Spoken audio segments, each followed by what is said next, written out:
60 Minutes Rewind. Questions continue to surround the role Russia may have played in President Trump's election last fall and about the president's professed admiration for Vladimir Putin's skills as a strong leader. What the president doesn't talk about is the unfortunate fate that stalks some of Putin's most prominent critics. They have been victims of unsolved shootings, suspicious suicides, and poisonings. Tonight, the story of one of them. Vladimir Kara-Murza was an opposition activist on the front lines, protesting Putin's policies, organizing demonstrations, and town hall meetings. He knew he was on a dangerous mission. When we met him last year, he told us that one day in May 2015, he learned just how dangerous. I was in a work meeting with my colleagues in Moscow when I suddenly started to feel really sick, and I went within about 20 minutes from feeling completely normal to feeling like a very sick man, and I don't remember anything for the next month. You were out for a month? I was in a coma for a week, and I don't remember anything for a month, and had basically a cascade of all my major life organs failing one after another, just switching off, the lungs, the heart, the kidneys. He was shuttled from hospital to hospital in Moscow for 2 days as doctors frantically tried to figure out what was wrong with him. I was at one point connected, I think, to 8 different artificial life support machines, and doctors told my wife that it's only going to be about 5% chance that I'll survive. But he beat the odds. When we spoke with him last year, he'd been recovering for a year, but he was still walking with a limp from nerve damage. So what happened? Well, it was some kind of a very strong toxin. We don't know what it was because, with these things, as people who know more about this than I do explain to me, you basically have to know exactly what you're testing for in order to find it. So they never found the exact compound? They never did. It wasn't till the 4th day, and after he'd been on a dialysis machine, that blood was drawn and sent to a toxicology lab in France. It found heavy metals in his blood, but no specific toxin. Still, Karamurza maintains that he was poisoned. I have absolutely no doubt that this was deliberate poisoning, that it was intended to kill. Because, as I mentioned already, the doctors told my wife that it's about a 5% chance of survival, and when it's that kind of percentage, it's not to scare, it's to kill. Can you be sure that what happened to you was directed by Mr. Putin? Well, of that I have no idea. I don't know the precise circumstances, I don't know the who or the how, but I do know why. Vladimir Vladimirovich Putin. In recent years, quite a few of Putin's enemies have perished by swallowing things they shouldn't have.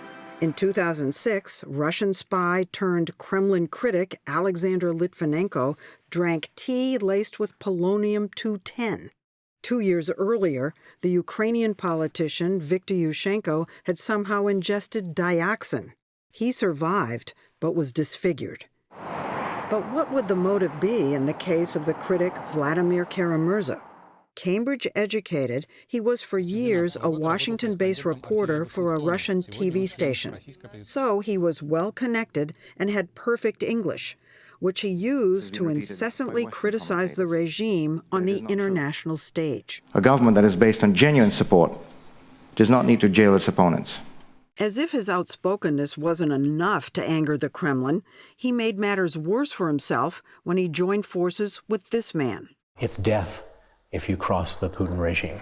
Bill Browder was for years the largest foreign investor in Russia and Putin's champion, but he turned into a dogged adversary when his Russian tax attorney Sergei Magnitsky blew the whistle on alleged large-scale theft by government officials. We discovered massive corruption of the Putin regime.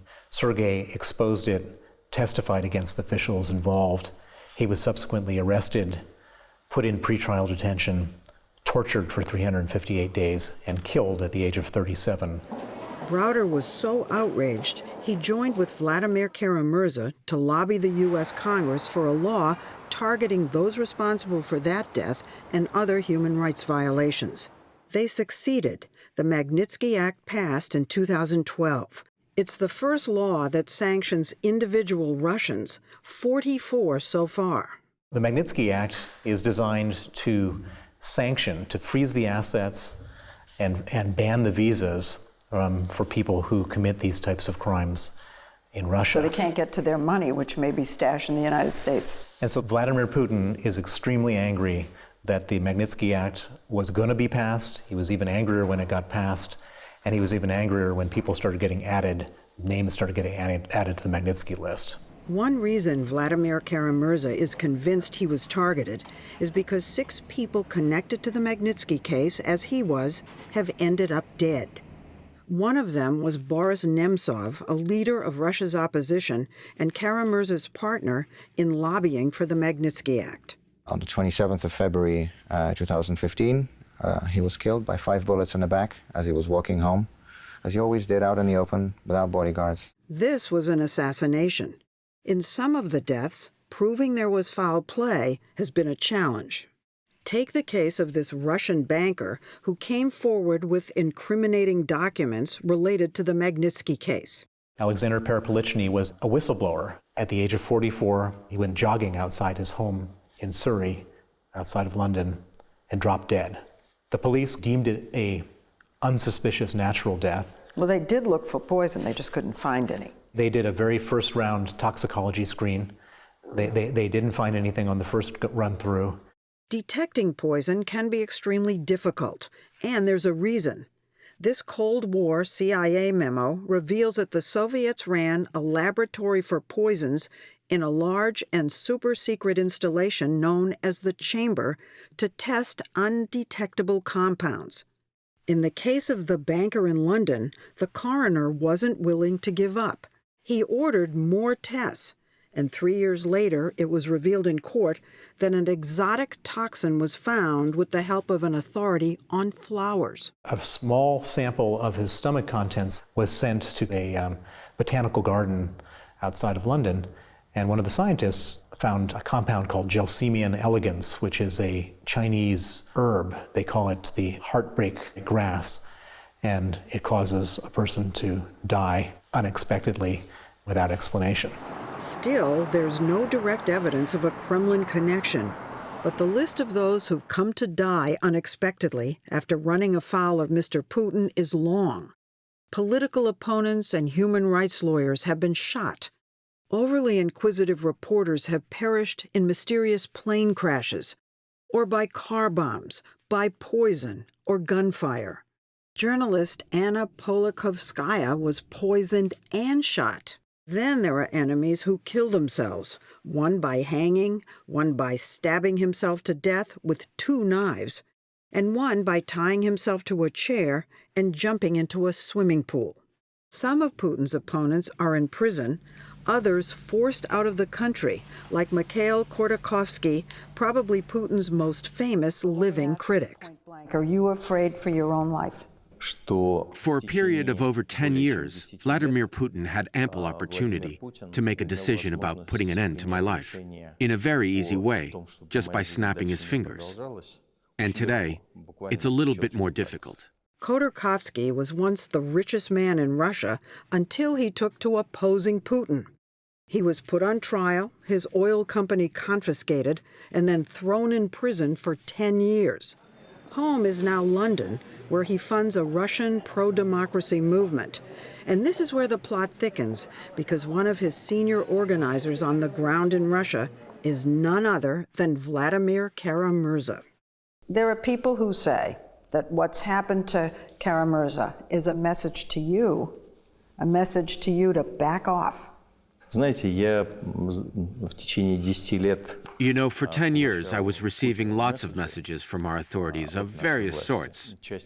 And some of these messages were rather unpleasant concerning my physical well-being. But the authorities saw I ignored these messages. I would like to believe that they have not forgotten that. The story will continue after this. In 2015, once Vladimir Karamurza was stabilized, he was flown to Washington, D.C. to continue treatment near his wife, Yevgenia, and their 3 children who live in the U.S. for their safety. But as soon as Karamurza got better, he was itching to go back to Russia. I think what my husband believes in will always outweigh the fear. Even for you? Of course I'm terrified, but at the same time, I married the guy 13 years ago, and I knew what I was getting into. You know, I think there's nothing better this regime, the Putin regime, would like us to do than to give up and run away. And we're not going to give them that pleasure. It's our country. Even after being poisoned. It's our country. We have to fight for it. He told us this in June. He went back immediately after, even though threats against him had intensified, like this video posted on Instagram putting him in the crosshairs of a sniper rifle. He was continuing his opposition work when just last month, All of a sudden, he begins experiencing this very elevated heart rate. His blood pressure drops very low. He begins sweating, and he has trouble breathing. his wife thinks her husband was attacked the same way as before. The first time, he had been dragged from one hospital to yet another, while they were trying to establish the cause. This time, he was taken directly to the hospital, to the same medical team that had treated him in 2015. And the moment they saw him, they knew what they were dealing with. And what do you think happened?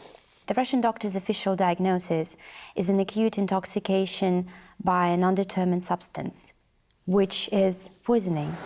This happened just as Washington was raising questions about President Trump's relationship with Mr. Putin.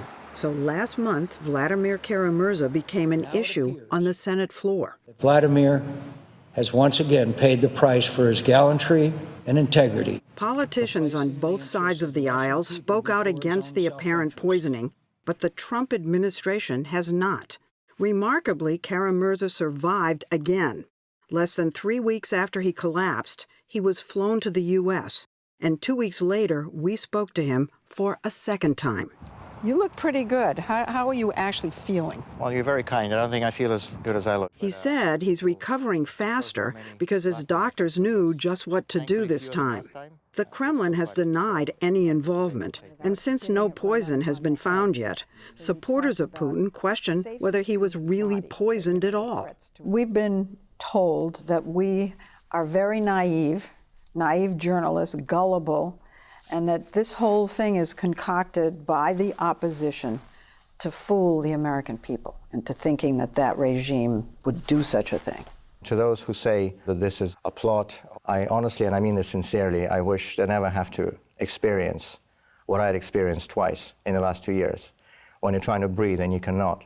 When you feel your organs shutting down, giving up on you one after another, and when you feel the life coming out of your body in the next few hours and you don't remember anything for the next month, and then for the next year, you're trying to relearn how to walk, how to use cutlery, you know, how to talk to your kids again. I wish these people who tell you these things never have to experience this. I honestly, sincerely do. You were very, very sick and went back. Now, are you finished? Are you saying I'm not going back anymore? Oh, God, no, of course not. First You're of all, going to go back? Of course, I will absolutely go back to Russia. I'm Russian, this is my country. And I believe in what I do and what my colleagues do. There are many of us. But not many have almost died twice. Many, unfortunately, have died. I'm the fortunate one. I'm still here, I'm still talking to you. Many of my colleagues cannot do that.